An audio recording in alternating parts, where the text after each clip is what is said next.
Good evening and welcome to Hands Off. My name is Rhett Hackett. I am your host. We are continuing our series on breaking code silence.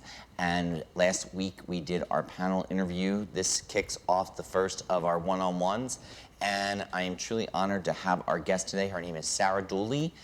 She is a survivor of breaking code silence schools and WASP. And she's also an advocate. She has a great personality, and I'm looking forward to having her on the show. So, Sarah, let's start off with by having you introduce yourself and just tell us where you're from and what school or schools you attended. When was it? The number of years. Great. Thank you so much for having me on. So my name is Sarah Dooley. I am from Denver, Colorado. I was a student at Cross Creek Manor in Laverkin, Utah. I was brought there on January 2nd, year 2000. I did graduate the program in May of 2001. I was home for about a month and I was sent back until October of 2001. So it was about altogether 18 months that I was in the program. Okay. What I'd like you to do is to, and I know it's, always a challenge, is to, if you could just kind of like give us a synopsis of what that experience was like, because we're not talking school. We're talking about an institution that had a horrific history of abuse. And if you could just tell us your story and let us know what it was like for you, that would be terrific. Absolutely. So I was 16 when I was sent to Cross Creek. To start off, being brought there, most people are transported. The parents had an option of hiring an outside company to basically, absolutely kidnap their children in the middle of the night and handcuff them and bring them to whatever program. In my situation, my mother decided instead of utilizing a transport company, she sent her first husband and my father, who I had some past experiences with that I think helped get me to a at-risk youth situation. But so he was my abuser. And so my father and my mom's first husband showed up first thing in the morning. I wasn't wearing any clothes. I was sleeping. I had no idea what was going on. They grabbed me by my feet and dragged me out of bed, asked me if I wanted to go the easy way or the hard way, which is a really typical line when people are being transported. I asked them if I could put some clothes on. I obviously had no idea what was going on. They did allow me to put on some clothes, and from there I was brought into the vehicle and we drove the 10 hours to Laverkin, Utah. During that time, they kind of explained to me where I was going. They said I was going to be going to a boarding school. I was going to have all these activities and an opportunity to make my life better. And to be honest, I wasn't really that upset about it. I mean, I was upset about leaving my friends, but life wasn't super great at home. So okay. There was part of me that was like, okay, well, maybe this will give me an opportunity to be happier in my life and give me more of a future. So I got there. They bring you into the building and they do their intake where they take your shoes. That really bothered me because I did not wear shoes for a year and a half. We were not allowed to wear those. They brought me into a room and I was strip searched and basically handed a packet and let off into the facility. When I got there, it was terrifying. Nobody was speaking in a language that I understood. They didn't explain the rules exactly, but the rules didn't really matter as I learned while I was there because the rules would change based off of whatever was going on. So the first, 6 months I was there, I was not allowed. Okay, you could write letters to your family only. The thing about the letters, though, is that they were read. Every single letter was read. And if you said anything negative about the program, if they felt like you were, saying anything that wasn't approved, they would destroy the letter and you would be punished. I didn't actually get to speak to my parents for 6 months. Once they did allow me to speak to my parents, it was in a therapy session. So my therapist was there and everything was monitored. Eventually, once you get on to higher phases, they did allow visits for your family to come, your parents to come. Yeah. So it took me about 6 months to actually realize that I needed to start conforming to be able to get out of there. Sure. I was being punished on a regular basis. Punishments consisted of something called staff buddy, where we'd have to sit facing the wall with our nose basically touching the wall while sitting, what's it called? Cross-legged? Yes, thank you. Yes, with our hands out, we weren't allowed to turn our head left and right. We were put on things like silence for weeks at a time, where we were not allowed to speak to anybody. And again, there was isolation, which I hadn't experienced until the second time I went back, which I'll explain more. So while you're in the program, you also have to be able to move up in phases, you have to go through something called seminars. And it's a series of seminars every single month that you have to go through. During those seminars, they did processes that were extremely intense, let's put it that way. The one process that was actually a therapy session for my group that I like to bring up was I was probably there for about 3 weeks. We got brought into this basement. It was completely dark and you couldn't really see anything. And when we walked down there, we sat in our chairs. And when they turned on the lights, there was a girl sitting in the middle of the room. This girl had been raped prior to coming into the program. And what happened was they brought in a male staff who reenacted the rape on the victim. And we were instructed to yell things at her, calling her names, slut, asking her what she did to create this, stuff like that.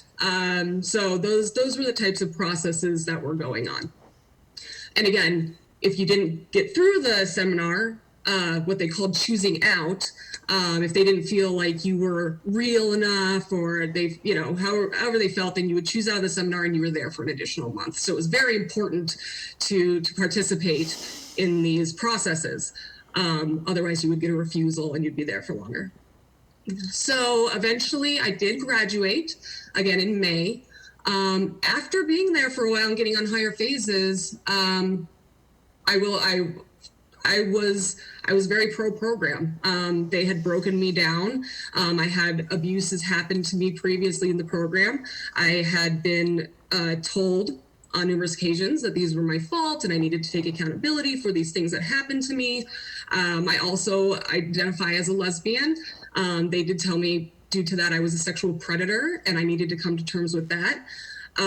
But eventually I got into the high phases, and when you got into a high phase, you had a little bit more privileges, like you were able to wear shoes, you could shave with an electric razor, stuff like that. So I did end up graduating in May, and then when I got home, there's no step down process when you get out of the program. You do something called a home contract, where you write down basically a mini program to go home, different phases to earn. But when I got home, one of the things was I wasn't allowed to make any contact with my friends. I was home by myself, and my parents actually didn't really have the time to staff me like I had been staffed there.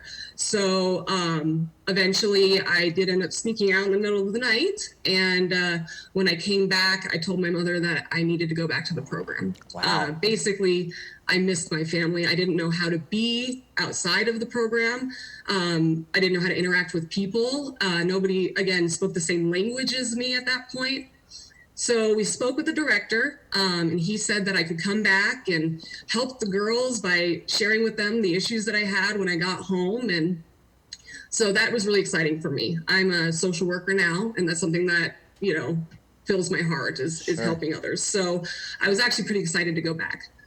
So I did go back, and I was back for about a week before I was thrown in an isolation cell. Basically, what I was told was that I was a waste of air and that they weren't going to spend any time wasting the time with someone like me. So we are actually looking at a photo of where you were at in the isolation room, and you were in there for 3 months. Yeah. And I was in there for 3 months straight. And that actually wasn't even that long. There was other girls that were in there for 9 months, 10 months. And the thing about the isolation rooms is they're far away from the rest of the facility. So you're not making any contact with anybody. And you never leave that room. I wasn't given pen, paper. And then they consistently came in, a couple times a week to let me know that I was so worthless that my parents knew that I was in isolation and they didn't even care enough to come pick me up, and that I had to live with that. So I did sit in isolation for 3 months. When I got out of isolation, my mom finally came and picked us up, or picked me, sorry. And while in isolation, I can't explain what that does to you. For about the first 2 weeks, I was in a complete and total panic attack because I couldn't leave this room. They did physically restrain you if you got out of hand. So I knew better than to do that. But there was no conversation, no interaction with anybody, and no ability to tell anybody what was going on. So about 2 weeks, I had panic attacks. Then eventually, I just checked out. I did a lot of counting lines on the ceiling, singing to myself. You just kind of as a protection become a shell. So my mom came and picked me up after 3 months of being in isolation. I was almost 18 at the time. She explains it exactly how I did. She said that she showed up. I wasn't even excited to see her. I actually don't really remember a whole bunch of this, but she walked in. I said, hey, I hadn't showered in probably 2 weeks. I looked really disheveled. I'd lost a bunch of weight. And so then I left. And then, do you want me to continue with what happened after I got out of the program? Well, I have a couple of quick questions. I know that we're going to come up to break soon, but okay. I'm assuming that, just based upon what you were telling me, is that it was your mom that she was the one that wanted to send you to this school initially. Well, my dad, again, we didn't really have much of a relationship. He was extremely abusive. He was the money. So that was one of the things. A lot of girls hoped that their parents would run out of money and maybe come get them. I never had that concern. I knew I was in there for the long haul. Yeah. So he was paying for it, but she was the one who ultimately made the decision, yes. Okay. So what we're going to do is we're going to go to break. When we come back, what I'm going to do is I want to talk about how you got through that and what were the residual effects, life after and current day. So we'll be right back with Sarah, and we'll hear the rest of her story. So stay tuned. Thank you.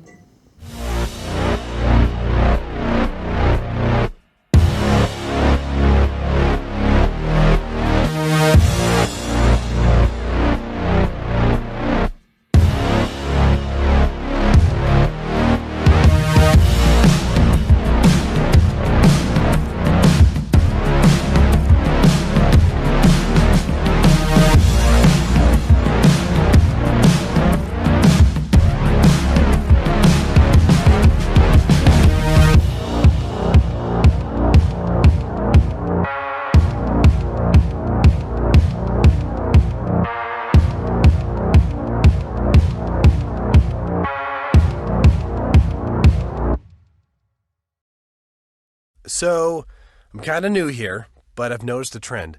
My human does this funny thing where she goes around and gets all my toys, and then she hides them in that basket by the door. But it's always the same basket, and it's always in the same place. And then she acts so surprised when I find them, but, she's putting them in the same basket. Again.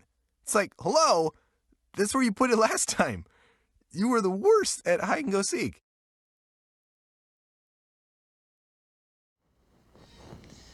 Welcome back to Hands Off. Before we went to break, we were talking with Sarah Dooley, who was telling us her story of her final days at the facility that she was sent to. And, hearing that, it never ceases to amaze me. And one of the main primary focuses of the show is always about how'd you get through something like that and come out the other side?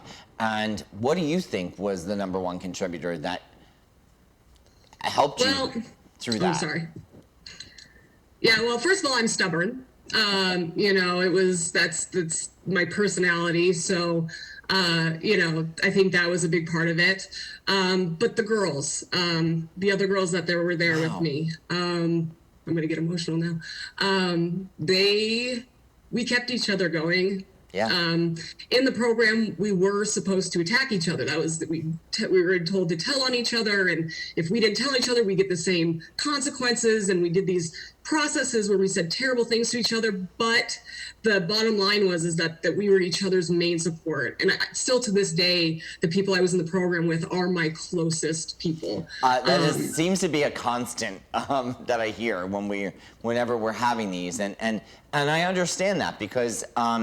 You're all going through it at the time. What is life like now for you? Like, do you know of the residual effects from being in a program like that you see in your everyday life as an adult? Absolutely. I did end up going to school to be a social worker, and eventually to be a therapist was my goal. So while doing that, I started noticing the barriers in my life and the habits and the trauma and how it affects my daily life. I still have severe nightmares, and it's funny because if you talk to any of the other survivors, we all have the exact same nightmare. We're being taken back. We're trying to explain to them that we're too old to go back, and they're making a mistake, and we get taken back. So that happens on a regular basis. I also have severe struggles with relationships, fear of abandonment, fear of trusting people. I think the thing that affects me the most is my feeling of worth. That is something that was completely destroyed while I was in the program. And it was already something I was struggling with prior to going into the program. Well, sure. I mean, at 16, I don't know of anybody in their teenage years that aren't struggling with that, regardless of what type of program you're in, then be thrown into that type of situation. Of course you would feel that way. Do you have a relationship with your mom? My mom, yes. We actually have a really good relationship. Just recently have we started working through this portion. I don't begrudge her for sending me. I know that I was scaring her. We both agree at this point that there may have been some better options, but she was manipulated and lied to just as much. These programs are excellent at what they do. As far as my father, I mean, we have a relationship. What happened eventually was that I realized that I needed to start having a relationship with him based off of who he was and not who I wanted him to be. So yes, there's a relationship there, but it's minimal. Sure. But my mother, absolutely, we're very close. I think that's that's fantastic and good for you. And certainly, if there was something to validate in all of this based upon my experience and speaking with people, is that yes, there definitely are other options than this. And you as a social worker and me as an advocate, and I also run a nonprofit and I work with children that have been abused. There's definitely that is not the solution to the issue at hand. And I also know too, you are correct that the parents are. In a sense, they too are brainwashed, and it is all about the mighty dollar for the industry. And is that school that you were at, is that still up and running, or was it shut down? It was shut down in 2015. Okay. The issue with these programs, though, is it's a trend. They close down and they open under different LLCs. Yes. Yeah. People that work there open new programs. There are other programs operating under the individuals that were either working or running the program I was in. Yeah. So although Cross Creek Manor and WASP as an umbrella corporation no longer exists, there are still tons. Of programs today. Yeah. Absolutely. And I think it's important too, and we had spoke about this before we started recording, that the need for regulation is essential. That if you're going to be educating children or doing whatever, there should be always a regulation in there. And at the time that you were in that facility, and even now, there are none. Is that correct? That's absolutely correct. In fact, that's why Utah specifically has so many of them. Their regulations are a lot more lax for privately owned companies. I've done a lot of research into this, and I think the best statement that someone has made is that nail salons have more regulations put in place than these private companies. There is no state regulation for these companies. Yeah. And while I was there for the year and a half, and everybody I've talked to, nobody ever came to check on us.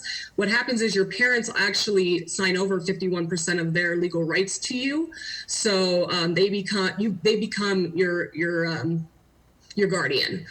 So outside of that, there is absolutely no regulations. And so I'm glad that you brought that up because it is beyond my comprehension that, and I understand, believe me, I hear what you were saying in regards to, the type of teenager that you were and everything like that. But the bottom line is that is the first red flag, as far as I'm concerned, that you do not sign over your rights to your child to anyone.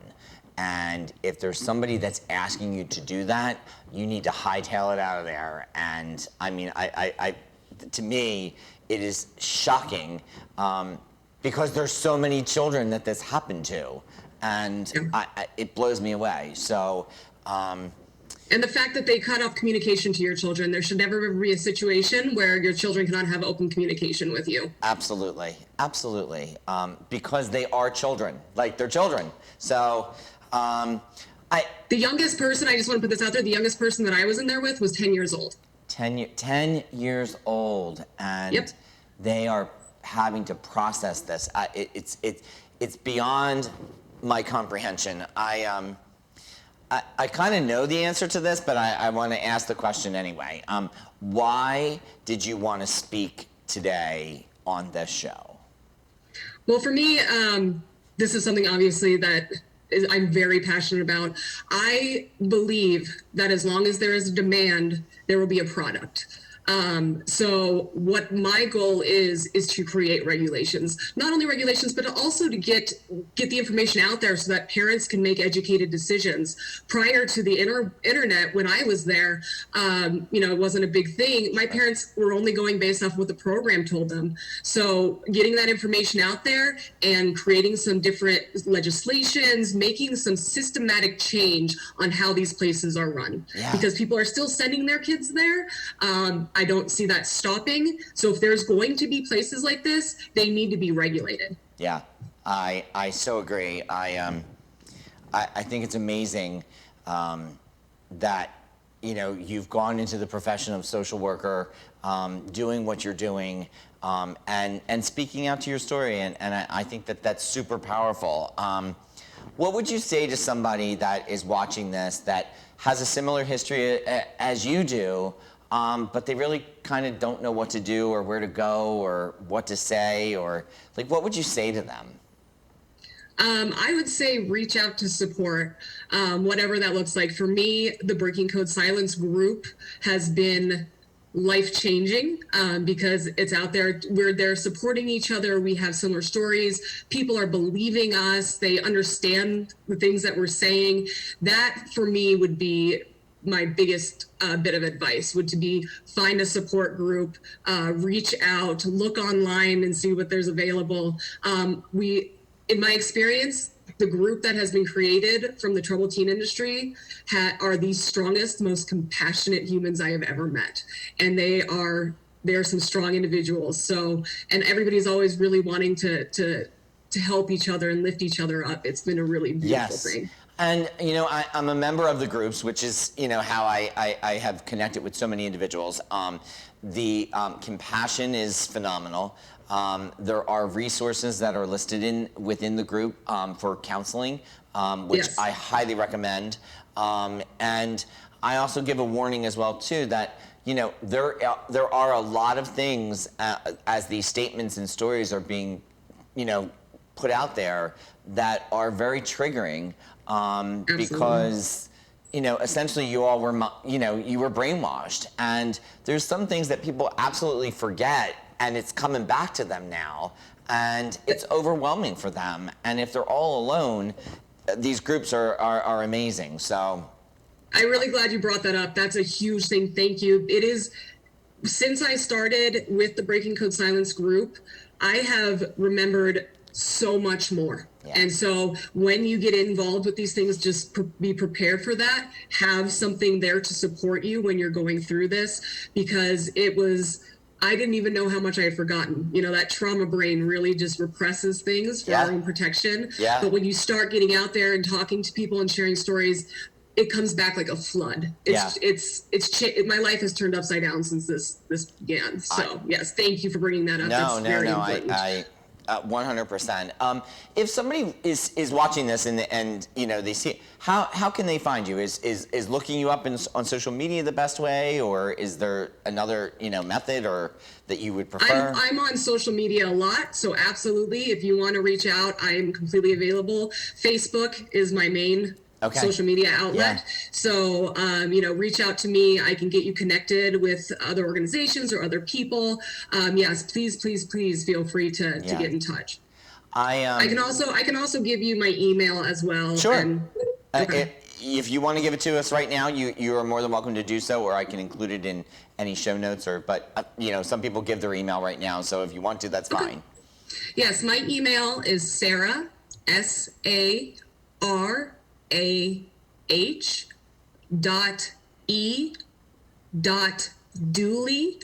DOOLY @gmail.com. Perfect. I know that you and I have only really spoken for a short period of time, but I just want to say this to you, that, and it's important to me to let you know this, that worthiness is something that is our birthright. Like from the minute that we take our first breath until the last day that we take our breath. That final breath should be just as worthy as the one that came out on the first day. And if there's ever a moment in which you are questioning your worthiness because of what you've gone through, that is your validation right there, that what you went through and got through it tells me without question what your worth is, beyond your birthright. And you sitting here right now, being able to tell that story is just a miracle. Let alone the fact that you've done something with your life, you've done something with this story, that if there's ever a day that you're questioning whether you have any kind of worthiness, I assure you, you have it, because you've had it since the day that you were born, and you have it right now, and you are doing things that are changing other people's lives. And that is something that, I hope that you hold on to that forever, because I think that anybody that has gone through what you have gone through, because unless you've gone through it, people will never know. They will never, ever really fully understand.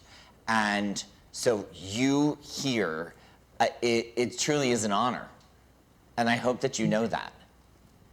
I really appreciate that a lot. Thank you so much. So I applaud you for the work that you're doing. I think that it is one thing to bring awareness on a movement, but a movement, I say this all the time, a movement is only good as long as it moves. And it's people like you that are going to make that happen. You said it before, that even if there's a parent out there that's questioning right now whether to send their kid to a school like this, and then they don't, that's good enough. But believe me, you're going to do way more than that. And I really, really, absolutely appreciate you coming on this show and being so honest and telling your story, because I know that it's not easy. So big props to you. Thank you so much. I really, really appreciate you, and I appreciate everybody that's listening. Thank you for giving me the time and opportunity to share my story with you. Yeah, 100%. You're incredibly special. So that is our show for this episode. Please continue to watch our series on Breaking Code Silence. We will have more individuals like Sarah coming on and telling their story. And Just remember that, as we say in our opening credits, that abuse does not have to remain silent, and Sarah certainly proved that this evening. So thank you all for watching. Thank you.